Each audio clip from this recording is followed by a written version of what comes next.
Nega har bir insonga Makka ga borish nasib qilmaydi? Nega minglab insonlar Ka'bani ko'rishni orzu qiladi, ammo unga faqat ba'zilargina yetadi? Bu tasodifmi? Yo'q. Bu Allohning tanlovidir. Olimlar aytishadi, Allohning uyiga faqat uning o'zi taklif etgan bandalar kiradi.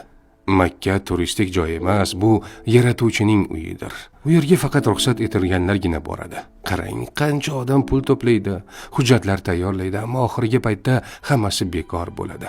Ammo shundaylar ham borki, u safarni hatto rejalashtirmagan bo'lsa ham, Alloh unga bu imkoniyatni beradi. Nega shunday? Chunki Alloh qalblarini tanlaydi. Payg'ambarimiz sollallohu alayhi va sallam aytganlar: Umra qiluvchi ziyoratchi Allohning mehmonidir. U zot ularni chaqirdi va ular javob berdilar. Agar ular undan bir narsa so'rasalar, Alloh ularga beradi.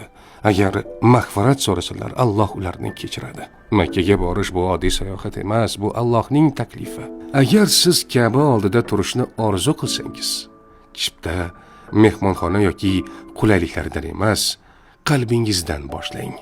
Chunki eng katta baxt bu Allohning chaqirig'iga labbayk, Allohumma labbayk deb javob berishdir.